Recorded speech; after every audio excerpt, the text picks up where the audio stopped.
उत्तम त्याग। उत्तम त्याग धर्म की चर्चा जब भी चलती है तब तब प्रायः दान को ही त्याग समझ लिया जाता है। त्याग के नाम पर दान के ही गीत गाए जाने लगते हैं, दान की ही प्रेरणाएं दी जाने लगती हैं। सामान्य जन तो दान को त्याग समझते ही हैं, किंतु आश्चर्य तो तब होता है जब उत्तम त्याग धर्म पर वर्षों व्याख्यान करने वाले विद्वज्जन भी दान के अतिरिक्त भी कोई त्याग होता है यह नहीं समझाते या स्वयं भी नहीं समझ पाते। यद्यपि जिनागम में दान को भी त्याग कहा गया है, दान देने की प्रेरणा भी भरपूर दी गई है, दान की भी अपनी एक उपयोगिता है, महत्व भी है, तथापि जब गहराई में जाकर निश्चय से विचार करते हैं तो दान और त्याग में महान अंतर दिखाई देता है। दान और त्याग बिल्कुल भिन्न भिन्न दो चीजें प्रतीत होती हैं। त्याग धर्म है और दान पुण्य। त्यागियों के पास रंच मात्र भी परिग्रह नहीं होता, जबकि दानियों के पास ढेर सारा परिग्रह पाया जा सकता है। त्याग की परिभाषा श्री प्रवचनसार की तात्पर्य वृत्ति नामक टीका में आचार्य जयसेन ने इस प्रकार दी है।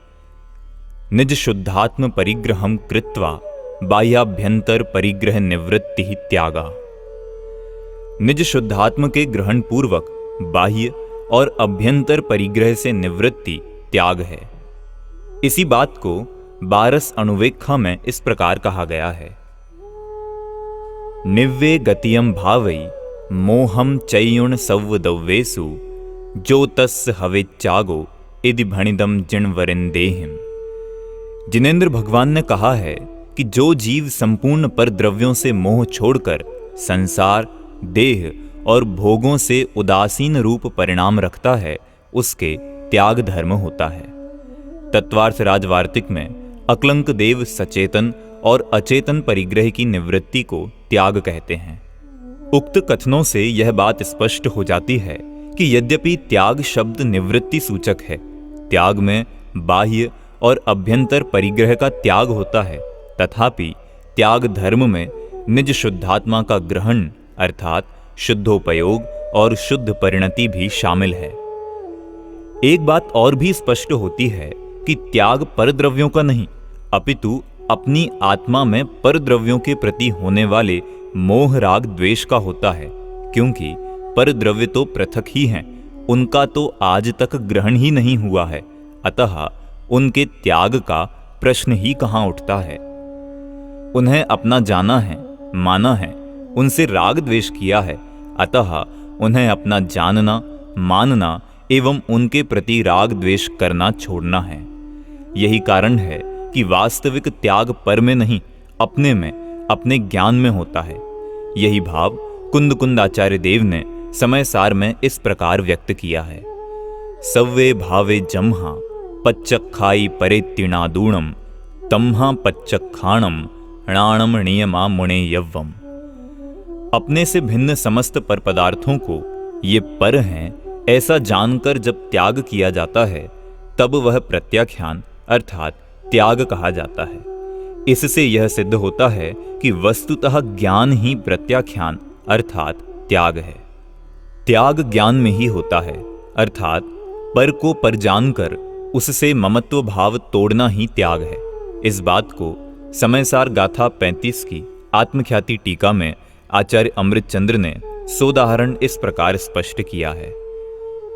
जैसे कोई पुरुष धोबी के घर से भ्रमवश दूसरे का वस्त्र लाकर उसे अपना समझ ओढ़कर सो रहा है और अपने आप ही अज्ञानी हो रहा है, किंतु जब दूसरा व्यक्ति उस वस्त्र का छोर पकड़कर खींचता है और उसे नग्न अर्थात उघाड़कर कहता है कि तू शीघ्र जाग, सावधान हो, यह मेरा वस्त्र बदले में आ गया है, यह मेरा है, सो मुझे दे दे, तब बार बार कहे गए इस वाक्य को सुनता हुआ वह सर्व चिन्हों से भली भांति परीक्षा करके अवश्य यह वस्त्र दूसरे का ही है ऐसा जानकर ज्ञानी होता हुआ उस वस्त्र को शीघ्र ही त्याग देता है। इसी प्रकार ज्ञाता भी भ्रमवश परद्रव्यों के भावों को ग्रहण करके उन्हें अपना जानकर अपने में एक रूप करके सो रहा है और अपने आप अज्ञानी हो रहा है।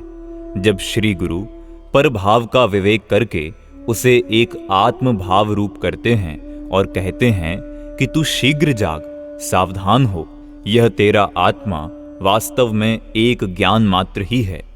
तब बारंबार कहे गए इस आगम वाक्य को सुनता हुआ वह समस्त चिन्हों से भली भांति परीक्षा करके अवश्य यह परभाव ही है, यह जानकर ज्ञानी होता हुआ सर्व परभावों को तत्काल छोड़ देता है। उक्त कथन से यह बात अच्छी तरह स्पष्ट हो जाती है कि त्याग पर को पर जानकर किया जाता है, पर दान में यह बात नहीं है, क्योंकि दान उसी वस्तु का दिया जाता है जो स्वयं की हो। पर वस्तु का त्याग तो हो सकता है, दान नहीं। दूसरे की वस्तु उठाकर किसी को दे देना दान नहीं, चोरी है। इसी प्रकार त्याग वस्तु को अनुपयोगी, अहितकारी जानकर किया जाता है, जबकि दान उपयोगी और हितकारी वस्तु का दिया जाता है। उपकार के भाव से अपनी उपयोगी वस्तु पात्र जीव को दे देना दान है। दान की परिभाषा आचार्य उमा स्वामी ने तत्वार्थ सूत्र के 7वें अध्याय में इस प्रकार दी है: अनुग्रहार्थम स्वस्याति सर्गो दानम। उपकार के हेतु से धन आदि अपनी वस्तु को देना सो दान है। आचार्य पूज्यपाद ने सर्वार्थ सिद्धि में लिखा है: परानुग्रह बुद्धया स्वस्याति सर्जनम दानम। दूसरे का उपकार हो इस बुद्धि से अपनी वस्तु का अर्पण करना दान है। दान में परोपकार का भाव मुख्य रहता है और अपने उपकार का गौण, किंतु त्याग में सोपकार ही सब कुछ है। दूसरे के उपकार के लिए मोह राग द्वेष नहीं त्यागे जाते हैं। यह बात अलग है कि अपने त्याग से प्रेरणा पाकर या अन्य किसी प्रकार से पर का भी उपकार हो जावे। यदि कोई दान देता है तो उसका कर्तव्य है कि जिस काम के लिए दान दिया है उसकी देख रेख भी करे। कहीं ऐसा तो नहीं हो रहा है कि आपने धर्मशाला तो यात्रियों के ठहरने के लिए बनाई है और उसे किराए से उठा दिया गया हो। आपने पैसा तो दिया प्राचीन जिनालयों के जीर्णोद्धार के लिए और उससे अधिकारियों ने अपने आराम के लिए एयर कंडीशन लगा लिया हो। आपने पैसा तो दिया वीतरागता के प्रचार प्रसार के लिए और उससे राग को धर्म बताकर प्रचार किया जा रहा हो। आपने पैसा तो दिया धार्मिक नैतिक शिक्षा के लिए और उससे शिक्षा दी जा रही हो कानून की। कुछ लोग कहते हैं कि आपने तो दान दे दिया, अब आपको क्या मतलब कि उसका क्या हो रहा है, वह कहां खर्च हो रहा है, उसे कौन खा रहा है। जब आपने उसे त्याग ही दिया है तो उससे फिर क्या प्रयोजन। ऐसी बातें वही लोग करते हैं जो या तो दान की परिभाषा नहीं जानते या फिर कुछ गड़बड़ी करना चाहते हैं। करते हैं क्योंकि वे चाहते हैं कि वे चाहे जो करें, उन्हें कोई टोका टोकी ना करे। जिसे सही काम करना है, जो पैसा जिस उद्देश्य से प्राप्त हुआ है उसी में लगाना है, उन्हें इसमें क्या ऐतराज हो सकता है कि दातार उनसे यह क्यों पूछता है कि जिस उद्देश्य से जिस कार्य के लिए उसने दान दिया था वह हो रहा है या नहीं, उस उद्देश्य की पूर्ति हो रही है या नहीं। वे यह भूल जाते हैं कि उसने पैसे का त्याग नहीं किया है, वरन किसी विशेष उद्देश्य की प्राप्ति के लिए दान दिया है। दान उपकार के विकल्प पूर्वक दिया जाता है, अतः ज्ञानी दानी को भी व्यवस्था देखने जानने का सहज विकल्प आता है। ज्ञान दान में भी जब किसी को कोई कुछ समझाता है तो उसे यह सहज विकल्प आए बिना नहीं रहता कि सामने वाले की समझ में आ रहा है या नहीं। दानी को पैसे से मोह छूट नहीं गया है। छूट गया होता तो फिर 1 लाख देकर 3 लाख कमाने को क्यों जाता। कमाने का पूरा यत्न चालू है। इससे सिद्ध है कि पैसे के राग के त्याग के कारण दान नहीं दिया जा रहा है, बल्कि उपकार के भाव से दान दिया जाता है। यह बात अलग है कि उसकी लोभ कषाय कुछ मंद अवश्य हुई है, अन्यथा दान भी संभव ना होता। पर मंद हुई है, अभाव नहीं। अभाव होता तो त्याग होता। मोह या राग के आंशिक अभाव में भी त्याग धर्म प्रकट होता है। यही कारण है कि त्यागी को उसका ध्यान भी नहीं आता जिसे उसने त्यागा है। आना भी नहीं चाहिए, आवे तो त्याग कैसा। उसे त्यागी हुई वस्तु की संभाल का भी विकल्प नहीं आता, क्योंकि अब वह उसे अपनी मानता जानता ही नहीं, एवं उससे उसे राग भी नहीं रहा। उसका जो होना हो सो हो, उसे उससे क्या। चक्रवर्ती जब राजपाट त्याग कर नग्न दिगंबर साधु बनते हैं तो उन्हें यह चिंता नहीं सताती कि इस राज का क्या होगा, इसे कौन संभालेगा। यदि हो तो फिर वे त्यागी नहीं, उससे उन्हें क्या प्रयोजन। उन्होंने अपने हित के लिए, अपनी आत्मा की संभाल के लिए राजपाट त्यागा है। वे यदि राजपाट की ही चिंता करते रहें तो फिर उन्होंने त्यागा ही क्या है। राज का वे करते भी क्या थे, मात्र चिंता ही करते थे, सो कर ही रहे हैं। इस प्रकार हम देखते हैं कि दान में परोपकार का भाव मुख्य रहता है और त्याग में आत्महित का। यहां एक प्रश्न संभव है कि जो अपना है वह दूसरों को दिया नहीं जा सकता, जो दिया जा सकता है वह अपना नहीं हो सकता। पर है, स्व स्व है। स्व का दिया जाना संभव नहीं और पर का ग्रहण संभव नहीं। एक ओर तो आप यह कहते हैं और दूसरी ओर यह भी कहते हैं कि दान अपनी चीज का दिया जाता है। जब पर अपना है ही नहीं तब उसका क्या त्याग करना, और जो दिया ही नहीं जा सकता उसका क्या देना। इसी प्रकार जब कोई किसी का भला बुरा कर ही नहीं सकता, सब अपने भले बुरे के कर्ता धर्ता स्वयं है, तो फिर परोपकार की बात भी कहां ठहरती है। आपकी बात बिल्कुल ठीक है, पर समझने की बात यह है कि दान व्यवहार धर्म है और त्याग निश्चय धर्म। वे धनादि पर पदार्थ जिन पर लौकिक दृष्टि से अपना अधिकार है, व्यवहार से अपने हैं, उन्हें अपना जानकर ही दान दिया जाता है। लेन देन स्वयं व्यवहार है, निश्चय में तो लेन देन का कोई प्रश्न ही नहीं उठता। रही पर पदार्थ के त्याग की बात, सो पर को पर जानना ही उनका त्याग है। इससे अधिक त्याग और क्या है। वे तो पर हैं ही, उनको क्या त्यागें। पर बात यह है कि उन्हें हम अपना मानते हैं, उनसे राग करते हैं, अतः उनको अपना मानना और उनसे राग करना त्यागना है। इसलिए यह ठीक ही कहा है कि पर को पर जानकर उनके प्रति राग का त्याग करना ही वास्तविक त्याग है। गहराई से विचार करें तो त्याग मोह राग द्वेष का ही होता है। पर पदार्थ तो मोह राग द्वेष के छूटने से स्वयं छूट जाते हैं, वे छूटे हुए ही हैं। इसीलिए भगवान को राग द्वेष परित्यागी कहा गया है। यदि आप कहें कि अभी तो यह कहा था कि त्याग पर का होता है और अब कहने लगे कि त्याग मोह राग द्वेष का होता है, भाई आध्यात्मिक दृष्टि से मोह राग द्वेष भी तो पर ही हैं। यद्यपि वे आत्मा में उत्पन्न होते हैं, तथापि वे आत्मा के स्वभाव नहीं, अतः उन्हें भी आध्यात्मिक शास्त्रों में पर कहा गया है। जहां तक परोपकार की बात है, उसके संबंध में बात यह है कि यद्यपि कोई किसी का भला बुरा नहीं कर सकता, तथापि ज्ञानी को भी दूसरों का भला करने का भाव आए बिना रहता नहीं है, क्योंकि अभी उसके राग भाव विद्यमान है। दूसरी बात यह है कि निश्चय से कोई किसी का भला बुरा नहीं कर सकता, पर व्यवहार से तो शास्त्रों में भी एक दूसरे के भले बुरे करने की बात कही गई है। भले ही वह कथन उपचरित हो, कथन मात्र हो, पर है तो। दान व्यवहार धर्म है, अतः वह परोपकार संबंधी विकल्प पूर्वक ही होता है। यही कारण है कि वह पुण्य बंध का कारण होता है, बंध के अभाव का कारण नहीं। जो व्यक्ति उसे निश्चय धर्म मानकर बंध के अभाव का कारण मान बैठते हैं, वे तो गलती करते ही हैं, साथ ही वे भी गलती करते हैं जो उसे पुण्य बंध का कारण भी नहीं मानते, अर्थात व्यवहार धर्म भी स्वीकार नहीं करते। त्याग खोटी चीज का किया जाता है और दान अच्छी चीज का दिया जाता है। यही कहा जाता है कि क्रोध छोड़ो, मान छोड़ो, लोभ छोड़ो। यह कोई नहीं कहता कि ज्ञान छोड़ो। जो दुख स्वरूप हैं, दुखकर हैं, आत्मा का अहित करने वाले हैं, वे मोह राग द्वेष रूप आश्रव भाव ही हेय हैं, त्यागने योग्य हैं।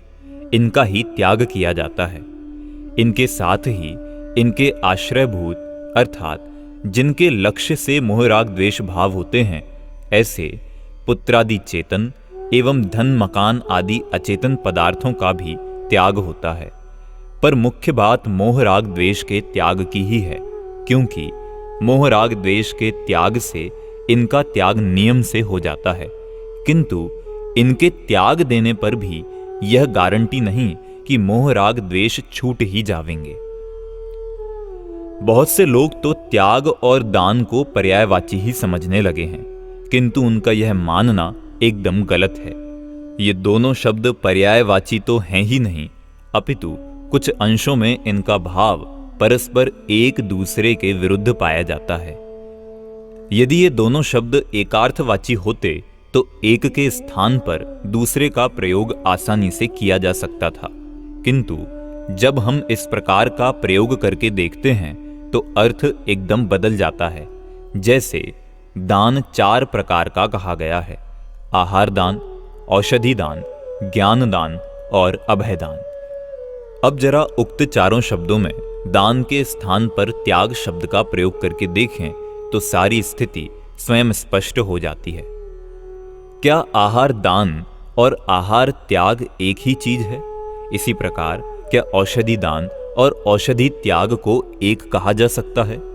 नहीं, कदापि नहीं, क्योंकि आहार दान और औषधि दान में दूसरे पात्र जीवों को भोजन और औषधि दी जाती है, जबकि आहार त्याग और औषधि त्याग में आहार और औषधि का स्वयं सेवन करने का त्याग किया जाता है। आहार त्याग और औषधि त्याग में किसी को कुछ देने का सवाल ही नहीं उठता।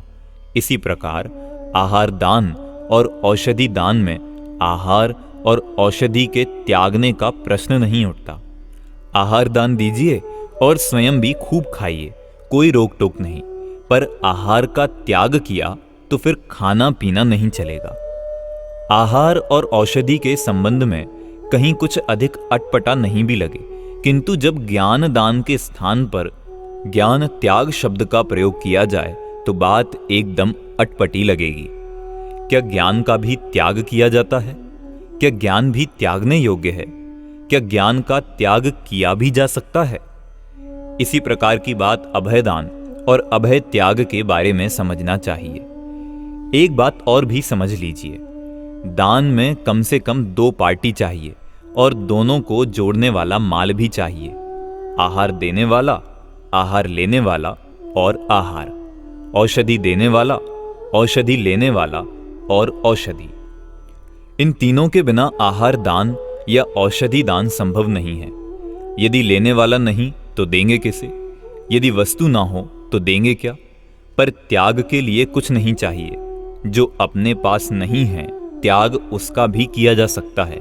जैसे मैं शादी नहीं करूंगा, इसमें किस वस्तु का त्याग हुआ? शादी का। लेकिन शादी की ही कहां है? जब शादी की ही नहीं तो त्याग किसका? करने के भाव का। इसी प्रकार सर्व परिग्रह का त्याग होता है, पर सर्व पर पदार्थ रूप परिग्रह है कहां हमारे पास? अतः उसके ग्रहण करने के भाव का ही त्याग होता है। त्याग के लिए हम पूर्णतः स्वतंत्र हैं। उसमें हम जिसे त्यागें उसे लेने वाला नहीं चाहिए, वस्तु भी नहीं चाहिए। इस प्रकार हम देखते हैं कि दान एक पराधीन क्रिया है, जबकि त्याग पूर्णतः स्वाधीन। जो क्रिया दूसरों के बिना संपन्न न हो सके वह धर्म नहीं हो सकती। धर्म पर के संयोग का नाम नहीं, अपितु वियोग का है। कम से कम त्याग धर्म में तो पर के संयोग की अपेक्षा संभव नहीं है। त्याग शब्द ही वियोगवाची है।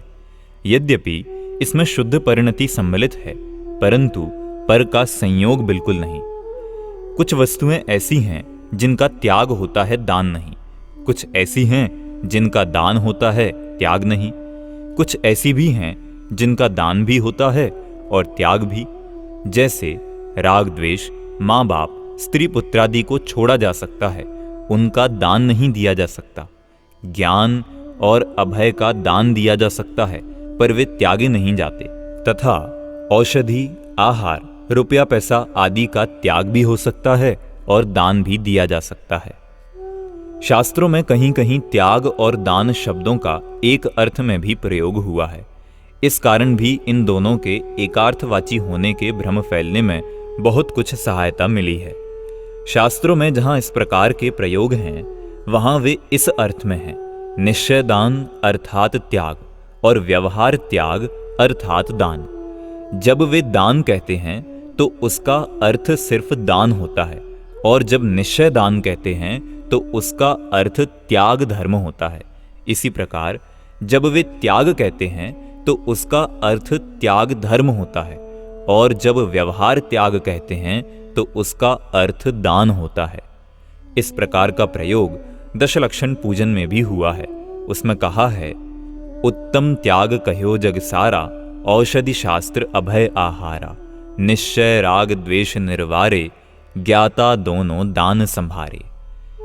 यहां ऊपर की पंक्ति में जहां उत्तम त्याग धर्म को जगत में सारभूत बताया गया है, वहीं साथ में उसके 4 भेद भी गिना दिए, जो कि वस्तुतः 4 प्रकार के दान हैं और जिनकी विस्तार से चर्चा की जा चुकी है। अब प्रश्न उठता है कि ये 4 दान क्या त्याग धर्म के भेद हैं? पर नीचे की पंक्ति पढ़ते ही सारी बात स्पष्ट हो जाती है। नीचे की पंक्ति में साफ साफ लिखा है कि निश्चय त्याग तो राग द्वेष का अभाव करना है। यद्यपि ऊपर की पंक्ति में व्यवहार शब्द का प्रयोग नहीं है, तथापि नीचे की पंक्ति में निश्चय का प्रयोग होने से यह स्पष्ट हो जाता है कि ऊपर जो बात है वह व्यवहार त्याग अर्थात दान की है। आगे और भी स्पष्ट कहा है कि ज्ञाता दोनों दान संभारे, अर्थात ज्ञानी आत्मा निश्चय और व्यवहार दोनों को संभालता है। दोनों दान शब्द सब कुछ स्पष्ट कर देता है। पहली पंक्ति पढ़ते ही ऐसा लगता है कि कवि बात तो त्याग धर्म की कर रहा है और भेद दान के गिना दिए हैं, पर ऐसा नहीं कि कवि के ध्यान में यह बात ना हो, क्योंकि अगली पंक्ति में ही सब कुछ स्पष्ट हो जाता है कि कवि वीतराग भाव रूप त्याग धर्म को निश्चय दान या निश्चय त्याग एवं आहार आदि के देने को व्यवहार दान या व्यवहार त्याग शब्द से अभिहित कर रहा है। धनी साधु शास्त्र अभय दिवैया, त्याग राग विरोध को। पूजन की इस पंक्ति में शास्त्र और अभय के साथ दिवैया शब्द का प्रयोग एवं राग विरोध के साथ त्याग शब्द का प्रयोग यह बताता है कि शास्त्र और अभय का दान होता है और राग द्वेष का त्याग होता है, तथा धनी साधु कहकर यह स्पष्ट कर दिया है कि ये साधु के धर्म हैं। आहार और औषधि को जानबूझकर छोड़ दिया गया है, क्योंकि वे साधु द्वारा देना संभव नहीं है। इसी प्रकार के प्रयोग अन्यत्र भी देखे जा सकते हैं। अतः शास्त्रों का अर्थ समझने में बहुत सावधानी रखना जरूरी है, अन्यथा अर्थ का अनर्थ भी हो सकता है। एक बात और भी ध्यान देने योग्य है कि यदि आहार आदि देने को ही त्याग धर्म मानेंगे तो फिर एक समस्या और खड़ी हो जाएगी। वह यह कि यहाँ जो उत्तम समाधि धर्मों का वर्णन चल रहा है वह मुख्यतः मुनियों की अपेक्षा किया गया है, क्योंकि तत्वार्थ सूत्र में 10 धर्म की चर्चा गुप्ति, समिति, अनुप्रेक्षा, परिशहजय और चारित्र के साथ की गई है। ये सब मुनि धर्म के ही रूप हैं। यदि आहार आदि देने का नाम त्याग धर्म है तो फिर मुनिराज तो आहार लेते हैं, देते नहीं, देते तो श्रावक हैं। अतः फिर त्याग धर्म मुनिराजों की अपेक्षा श्रावकों के विशेष मानना होगा, जो कि संभव नहीं है। अतः वस्तुतः तो राग द्वेषादि विकारों के त्याग का ही नाम उत्तम त्याग धर्म है। मुनियों के अनर्गल आहार आदि के त्याग रूप त्याग धर्म तो हो सकता है, आहार आदि के देने रूप नहीं। हम त्याग का तो सही स्वरूप समझते ही नहीं, दान का भी सही स्वरूप नहीं समझते। इस अर्थ प्रधान युग में पैसा ही सब कुछ हो गया है। जब भी दान की बात आवेगी, दानवीरों की चर्चा होगी तो पैसे वालों की ओर ही देखा जाएगा। आज के दानवीर सेठों में ही दिखाई देंगे। उन्हें ही दानवीर की उपाधियां दी जाती हैं। किसी आहार, औषधि या ज्ञान देने वाले को कभी दानवीर बनाया गया हो तो बताएं।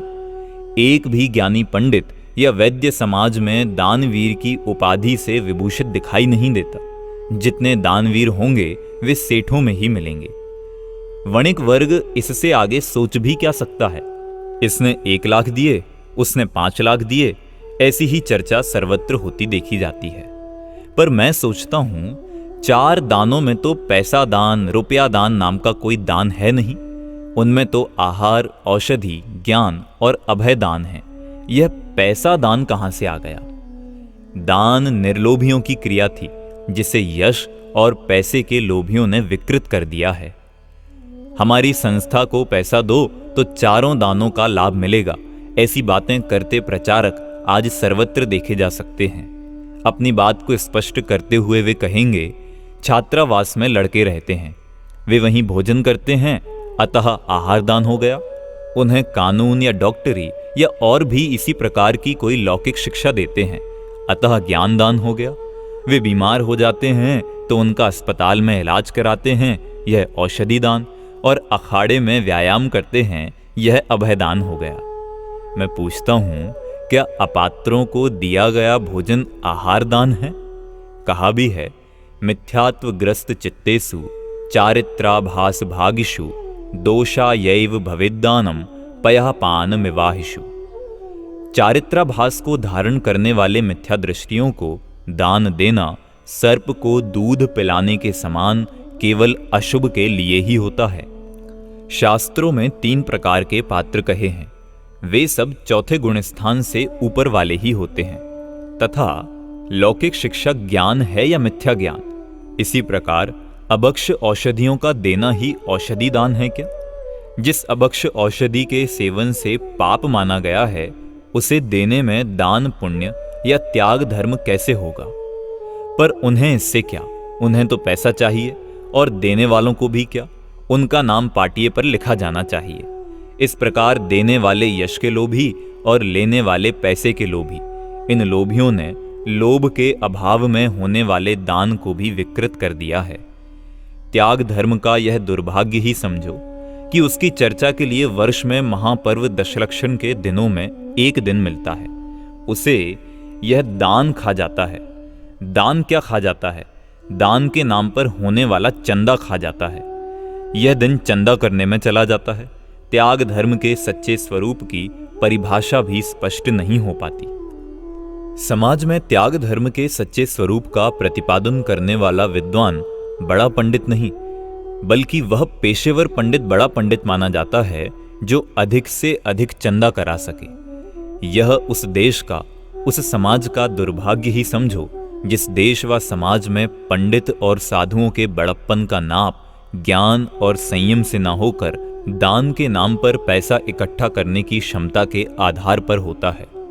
इस वृत्ति के कारण समाज और धर्म का सबसे बड़ा नुकसान यह हुआ कि पंडितों और साधुओं का ध्यान ज्ञान और संयम से हटकर चंदे पर केंद्रित हो गया है। जहां देखो धर्म के नाम पर, विशेषकर त्याग धर्म के नाम पर, दान के नाम पर चंदा इकट्ठा करने में ही इनकी शक्ति खर्च हो रही है। ज्ञान और ध्यान एक ओर रह गए हैं। यही कारण है कि उत्तम त्याग धर्म के दिन हम त्याग की चर्चा न करके दान के गीत गाने लगते हैं। दान के भी कहां, दानियों के गीत गाने लगते हैं। दानियों के गीत भी कहां, एक प्रकार से दानियों के नाम पर यश के लोभियों के गीत ही नहीं गाते, चापलूसी तक करने लगते हैं। यह सब बड़ा अटपटा लगता है, पर क्या किया जा सकता है सिवाय इसके कि इससे हम स्वयं बचें और त्याग धर्म का सही स्वरूप स्पष्ट करें। जिनका सद्भाग्य होगा वे समझेंगे, बाकी का जो होना होगा सो होगा। यद्यपि 4 दानों में पैसा दान नहीं है, तथापि उसका भी दान हो सकता है, होता भी है। पैसे के दान को दान ही नहीं मानने की बात नहीं की जा रही है, पर वह ही सब कुछ नहीं है, मात्र यह स्पष्ट किया है। दान देने वाले से लेने वाला बड़ा होता है, पर यह बात तब है जब देने वाला योग्य दातार और लेने वाला योग्य पात्र हो। मुनिराज आहार दान लेते हैं और गृहस्थ आहार दान देते हैं। मुनिराज त्यागी हैं, त्याग धर्म के धनी हैं, गृहस्थ दानी हैं, अतः पुण्य का भागी है। धर्म तीर्थ के प्रवर्तक, बाह्याभ्यंतर परिग्रहों के त्यागी भगवान आदिनाथ हुए, और उन्हें ही मुनि अवस्था में आहार देने वाले राजा श्रेयांस दान तीर्थ के प्रवर्तक माने गए हैं। गृहस्थ 9 बार नमकर मुनिराज को आहार दान देता है, पर आज दान के नाम पर भीख मांगने वालों ने दातारों की चापलूसी करके उन्हें दानी से मानी बना दिया है। देने वाले का हाथ ऊंचा रहता है आदि चापलूसी करते लोग कहीं भी देखे जा सकते हैं। आकाश के प्रदेशों में ऊंचा रहने से कोई ऊंचा नहीं हो जाता। मक्खी राजा के मस्तक पर भी बैठ जाती है तो क्या वह महाराजा हो गई? गृहस्थों से मुनिराज सदा ही ऊंचे हैं, दातार भी यह मानता है, पर इन चापलूसों को कौन समझाए। दानी से त्यागी सदा ही महान होता है, क्योंकि त्याग धर्म है और दान पुण्य। यहां एक प्रश्न संभव है कि आहार दान में तो ठीक, पर ज्ञान दान में यह बात कैसे संभावित होगी? इस प्रकार कि ज्ञान दान अर्थात समझाना, समझाने का भाव भी शुभ भाव होने से पुण्य बंध का कारण है। अतः समझाने वाले को पुण्य का लाभ अर्थात पुण्य का बंध ही होता है, जबकि समझने वाले को ज्ञान लाभ प्राप्त होता है। लाभ की दृष्टि से ज्ञान दान में लेने वाला फायदे में रहा।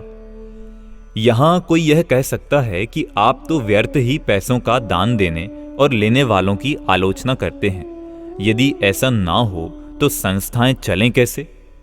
अरे भाई, हम उनकी बुराई नहीं करते, किंतु दान का सही स्वरूप न समझने के कारण दान देकर भी जो दान का पूरा पूरा लाभ प्राप्त नहीं कर पाते, उनके हित को लक्ष्य में रखकर उसका सही स्वरूप बताते हैं, जिसे जानकर वे वास्तविक लाभ उठा सकें। रही बात संस्थाओं की, तो आप उनकी बिल्कुल चिंता ना करें। यदि जनता दान का सही स्वरूप समझ लेगी तो ये धार्मिक संस्थाएं बंद नहीं होंगी, दुगनी चौगनी चलेंगी। दान भी मान के लिए अभी जितना निकालते हैं उससे दुगना चौगना निकलेगा। हाँ, धर्म के नाम पर धंधा करने वाली नकली संस्थाएं अवश्य बंद हो जाएंगी, सो उन्हें तो समाप्त होना ही चाहिए। संक्लेश परिणामों से दिया गया चंदा दान नहीं हो सकता। दान तो उत्साह पूर्वक विशुद्ध भावों से दिया जाता है। दान के फल का निरूपण करते हुए कहा गया है, दान देय मन हर्ष विशेखे, इस भव जस पर भव सुख देखे। यहां दान का फल इस भव में यश एवं आगामी भव में सुख की प्राप्ति लिखा है, मोक्ष की प्राप्ति नहीं लिखा। तथा दान देने के साथ विशेष हर्ष की शर्त भी लगाई गई है। उत्साह पूर्वक विशेष प्रसन्नता के साथ दिया गया दान ही फलदायी होता है। किसी के दबाव या यशादि के लोभ से दिया गया दान वांछित फल नहीं देता। योग्य पात्र को देखकर दातार को ऐसी प्रसन्नता होनी चाहिए जैसी कि ग्राहक को देखकर दुकानदार को होती है। संक्लेश परिणाम पूर्वक अनुत्साह से दिए गए दान से धर्म तो बहुत दूर पुण्य भी नहीं होता। बिना मांगे दिया गया दान सर्वोत्कृष्ट है। मांगने पर दिया गया दान भी न देने से कुछ ठीक है, पर जोर जबरदस्ती से अनुत्साह पूर्वक देना तो दान ही नहीं है। कहा भी है, बिन मांगे दे दूध बराबर, मांगे दे सो पानी, वह देना है खून बराबर, जामे खींचा तानी। खींचा तानी के बाद देने वाले को इस लोक में यश भी नहीं मिलता और पुण्य का बंध नहीं होने से पर भव में सुख मिलने का भी सवाल नहीं उठता। नहीं देने पर तो अपयश होता ही है। खींचतान के बाद दे देने पर भी लोग उसकी मजाक ही उड़ाते हैं। कहते हैं, भाई तुमने पाड़ा धो लिया है, हम तो समझते थे वे कुछ नहीं देंगे, पर तुम ले ही आए। यशादि के लोभ के बिना धर्म प्रभावना, तत्व प्रचार आदि के लिए उत्साह पूर्वक दिया गया रुपए पैसे आदि संपत्ति का दान, मुनिराज आदि योग्य पात्रों को दिया गया आहार आदि का दान, आत्मार्थियों को दिया गया आत्महितकारी तत्वोपदेश एवं शास्त्रादि लिखना लिखाना, घर घर तक पहुंचाना आदि ज्ञान दान शुभ भाव रूप होने से पुण्य बंध के कारण है। ज्ञानी जीवों को अपनी शक्ति एवं भूमिकानुसार उक्त दानों को देने का भाव अवश्य आता है। वे दान देते भी खूब हैं, किंतु उसे त्याग धर्म नहीं मानते, नहीं जानते। त्याग धर्म भी ज्ञानी श्रावकों के भूमिकानुसार अवश्य होता है और वे उसे ही वास्तविक त्याग धर्म मानते जानते हैं। यशादि के लोभ से दान देने वालों की आलोचना सुनकर दान नहीं देने वालों को प्रसन्न होने की आवश्यकता नहीं है। नहीं देने से तो देना अच्छा ही है। मान के लिए ही सही, उनके देने से उन्हें भले ही उनका लाभ न मिले, पर तत्व प्रचार आदि का कार्य तो होता ही है। यह बात अलग है कि वह वास्तविक दान नहीं है। अतः दान का सही स्वरूप समझकर हमें अपनी शक्ति और योग्यतानुसार दान तो अवश्य ही करना चाहिए। दान देने की प्रेरणा देते हुए आचार्य पद्मनंदी ने लिखा है, सत्पात्रेषु यथाशक्ति दानम देयम गृहस्थितै दानहीना भवेत्तेषां निष्फलैव गृहस्थता। गृहस्थ श्रावकों को शक्ति के अनुसार उत्तम पात्रों के लिए दान अवश्य देना चाहिए, क्योंकि दान के बिना उनका गृहस्थाश्रम निष्फल ही होता है।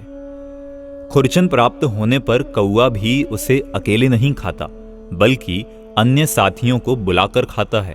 अतः यदि प्राप्त धन का उपयोग धार्मिक और सामाजिक कार्यों में न करके उसे अकेले अपने भोग में ही लगाएगा, तो यह मानव कौए से भी गया बीता माना जाएगा। यहां जो बात कही जा रही है वह दान की हीनता या निषेध रूप नहीं है, किंतु त्याग और दान में क्या अंतर है यह स्पष्ट किया जा रहा है। दान की यह आवश्यक शर्त है कि जो देना है, जितना देना है, वह कम से कम उतना देने वाले के पास अवश्य होना चाहिए, अन्यथा देगा क्या और कहां से देगा। पर त्याग में ऐसा नहीं है। जो वस्तु हमारे पास नहीं है उसको भी त्यागा जा सकता है। उसे मैं प्राप्त करने का यत्न नहीं करूंगा, सहज में प्राप्त हो जाने पर भी नहीं लूंगा। इस प्रकार त्याग किया जाता है। वस्तुतः यह उस वस्तु का त्याग नहीं, उसके प्रति होने वाले या संभावित राग का त्याग है। लखपति अधिक से अधिक लाख का ही दान दे सकता है, पर त्याग तो 3 लोक की संपत्ति का भी हो सकता है। परिग्रह परिमाण व्रत में एक निश्चित सीमा तक परिग्रह रखकर और समस्त परिग्रह का त्याग किया जाता है। वह सीमा जितना अपने पास है उससे भी बड़ी हो सकती है। जैसे जिसके पास 10,000 का परिग्रह है, वह 1 लाख का भी परिग्रह परिमाण ले सकता है। ऐसा होने पर भी वह त्यागी है, पर अपने पास रखने की कोई सीमा निर्धारित किए बिना करोड़ों का दान दे तो भी त्यागी नहीं माना जाएगा। दान कमाई पर प्रतिबंध नहीं लगाता। आप चाहे जितना कमाओ, पर त्याग में भले ही हम कुछ ना दें, कुछ ना छोड़ें, पर वह कमाई को सीमित करता है, उस पर प्रतिबंध लगाता है। दान में यह देखा जाता है कि कितना दिया, यह नहीं देखा जाता कि उसने अपने पास कितना रखा है। जबकि त्याग में यह नहीं देखा जाता कि कितना दिया है या छोड़ा है, बल्कि यह देखा जाता है कि उसने अपने पास कितना रखा या रखने का निश्चय किया है। बाकी सबका त्याग ही है। यदि त्याग में कितना छोड़ा देखा जाता होता तो फिर चक्रवर्ती पद छोड़कर मुनि बनने वाले व्यक्ति सबसे बड़े त्यागी माने जाते। किंतु नग्न दिगंबर भावलिंगी संत अपनी वीतराग परिणति रूप त्याग से छोटे बड़े माने जाते हैं। इससे नहीं कि वे कितना धन, राजपाट, स्त्री पुत्रादि छोड़ के आए हैं। यदि ऐसा होता तो फिर भरत चक्रवर्ती बड़े त्यागी एवं भगवान महावीर छोटे त्यागी माने जाते, क्योंकि भरतादि चक्रवर्तियों ने तो 96,000 पत्नियों और 6 खंड की विभूति छोड़ी थी। महावीर के तो पत्नी थी ही नहीं, 6 खंड का राज भी नहीं था, वे क्या छोड़ते। लोक में भी बाल ब्रह्मचारी को अधिक महत्व दिया जाता है। दान में इतना देकर कितना रखा इसका विचार नहीं किया जाता, पर त्याग में कितना रखा यह देखा जाता है। कितना छोड़ा या दिया यह नहीं। दान यदि देने का नाम है तो त्याग नहीं लेने को कहते हैं। देने वाले से नहीं लेने वाला बड़ा होता है, क्योंकि देने वाला दानी है और नहीं लेने वाला त्यागी। जिसके पास सब कुछ होता है उसे राजा कहते हैं, और जिसके पास कुछ नहीं होता, अर्थात जो अपने पास कुछ भी नहीं रखता, जिसे कुछ नहीं चाहिए, उसे महाराजा कहा जाता है। कहा भी है, चाह गई चिंता गई मनुआ बेपरवाह, जिन्हें कछु नहीं चाहिए ते नर शाहंशाह। लोक में दानियों से अधिक सम्मान त्यागियों का होता है, और वह उचित भी है, क्योंकि त्याग शुद्ध भाव है और दान शुभ भाव। त्याग धर्म है और दान पुण्य। यहां एक प्रश्न संभव है कि लोक में त्याग जैसे पवित्र शब्द के साथ मलमूत्र जैसे अपवित्र शब्दों को जोड़ दिया जाता है, जैसे मल त्याग, मूत्र त्याग, जबकि त्याग की अपेक्षा हीन दान के साथ ज्ञान जैसा पवित्र शब्द जोड़ा गया है, जैसे ज्ञान दान। भाई, कोई शब्द पवित्र या अपवित्र नहीं होता, शब्द तो वस्तु के वाचक हैं। रही वस्तु की बात, सो भाई त्याग तो अपवित्र वस्तु का ही किया जाता है। राग द्वेष मोह भाव भी तो अपवित्र हैं, उनके साथ भी त्याग शब्द लगता है, तथा दान तो अच्छी वस्तु का ही दिया जाता है। यदि आज के संदर्भ में गहराई से विचार करें तो सच्चा त्याग तो लोग मलमूत्र का ही करते हैं, क्योंकि जिस वस्तु को त्यागा फिर उसके संबंध में विकल्प भी नहीं उठना चाहिए कि उसका क्या हुआ अथवा क्या होगा। यदि विकल्प उठे तो उसका त्याग कहां हुआ। मलमूत्र के त्याग के बाद लोगों को विकल्प भी नहीं उठता कि उसका क्या हुआ, उसे कुकर ने खाया या सूकर ने। इन्हीं के समान जब उन समस्त वस्तुओं के प्रति हमारा उपेक्षा भाव हो जिनका हम त्याग करना चाहते हैं या करते हैं, तभी वह सच्चा त्याग होगा। त्याग एक ऐसा धर्म है जिसे प्राप्त कर यह आत्मा अकिंचन अर्थात आकिंचन्य धर्म का धारी बन जाता है, पूर्ण ब्रह्म में लीन होने लगता है, हो जाता है और सारभूत आत्म स्वभाव को प्राप्त कर लेता है। ऐसे परम पवित्र त्याग धर्म का मर्म समझकर जन जन समस्त बाह्याभ्यंतर परिग्रह को त्याग कर ब्रह्मलीन हो, अनंत सुखी हो, इस पवित्र भावना के साथ विराम लेता हूं।